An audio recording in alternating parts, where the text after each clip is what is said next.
क्योंकि सुभाष की हत्या के पीछे जो मुख्य कारण था वो था कि ये पूरा इलाका पहले पिछड़ा, और जब से ये रिंग रोड बना है तब से पूरे देश से, बिहार से, उत्तर प्रदेश से, गुजरात से काफी बड़े बड़े लोग आए और यहाँ के दलाल लोगों को, यहाँ के भूमि माफिया के साथ मिलके, क्योंकि रांची अब बहुत बढ़ेगा, झारखंड बनने के बाद रांची राजधानी हुआ तो इसका बड़ा विस्तार होगा, ये हम लोग जानते थे।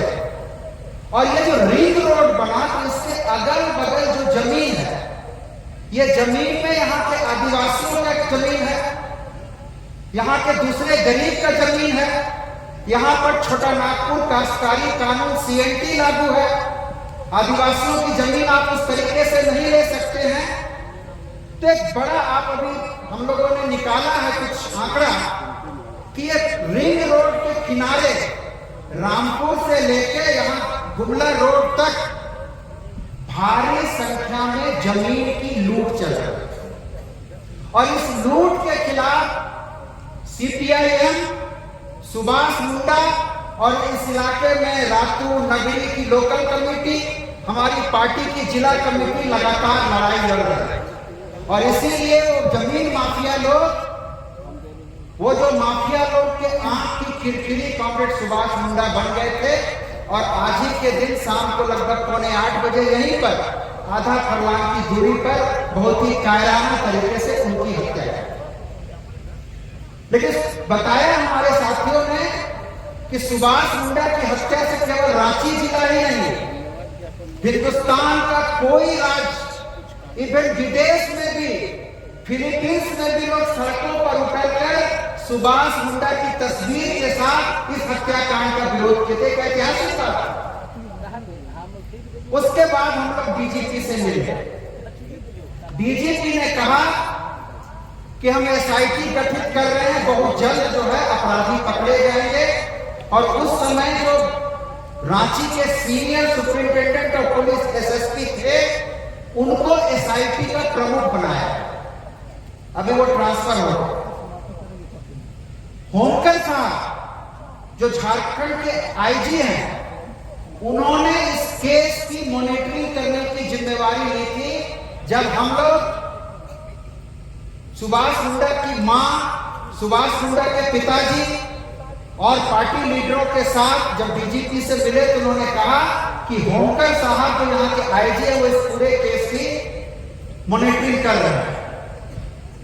SIT ने कुछ काम किया, षड्यंत्रकारियों को गिरफ्तार किया, लेकिन अभी भी जो मुख्य शूटर था, वो भाड़े का शूटर जिसने सुभाष मुंडा की हत्या की, वो अभी भी फरार है।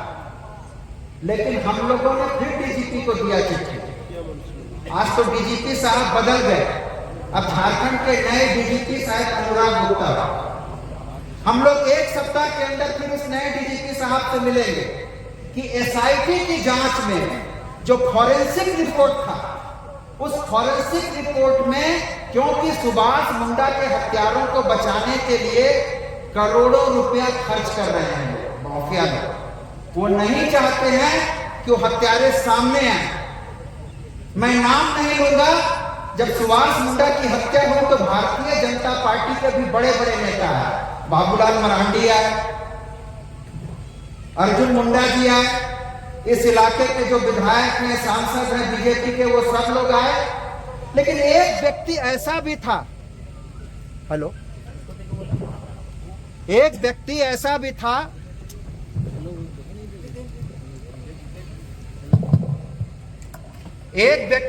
भी था जो इनके परिवार से मिलने नहीं आया।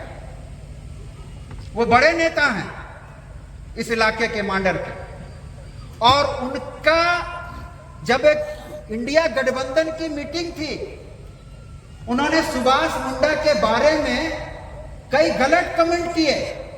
हम लोगों ने उनकी पार्टी के नेताओं को कहा कि क्या सुभाष मुंडा जी उस नेता की आंखों की किरकिरी बने हुए थे?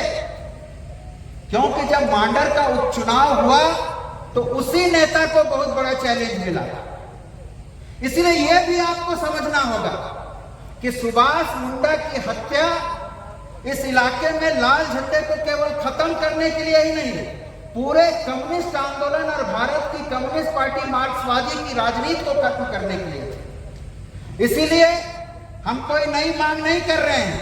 हम एक सप्ताह के अंदर आज जो डीजीपी ज्वाइन किए हैं अनुराग गुप्ता साहब, हम लोग उनसे मिलेंगे और बोलेंगे कि एसआईटी की जांच को और तेज कीजिए और वो जो शूटर, जो चिन्हित शूटर हैं, उनको गिरफ्तार कीजिए ताकि केस को और मजबूत किया जा सके। और जो फॉरेंसिक जांच आया है वो फॉरेंसिक जांच को एसआईटी अपने में शामिल करे ताकि ये जो कुछ हत्यारे जेल में बंद है उनका बेल नहीं हो सके। ये बात को लेके हम लोग एक सप्ताह के अंदर नए डीजीपी से भेंट करेंगे।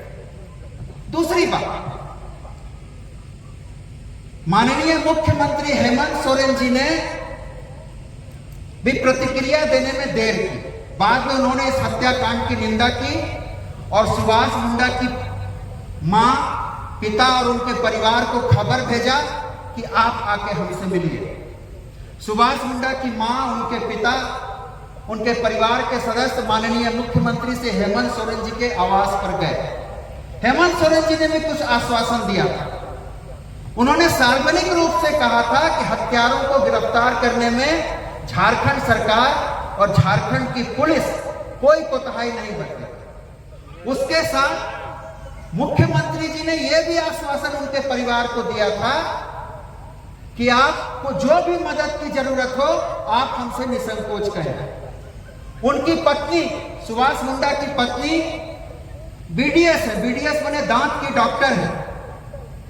वो डॉक्टर कृति मुंडा के नाम से जाने जाते हैं।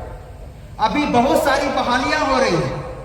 अभी झारखंड में 278 डेंटिस्ट डॉक्टर का पद जो है रिक्त है।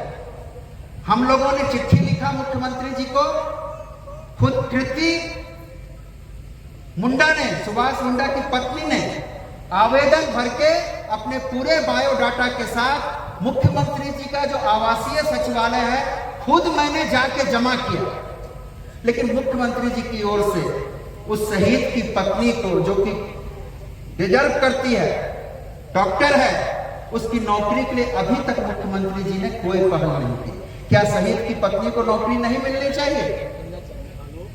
इसीलिए हम माननीय मुख्यमंत्री हेमंत सोरेन जी से आग्रह करेंगे कि शहीद की पत्नी की नौकरी के लिए आप पहल कीजिए, नहीं तो इस आंदोलन में हम लोग भी इस मांग को शामिल करें। अंत में 2-3 बात संक्षेप में कह के मैं अपनी बात समाप्त करूंगा कि एक होता है रक्त बीज। हम लोग धान रोपते हैं ना, जमीन कोड़ते हैं, हल चलाते हैं, तो बीज छींटते हैं।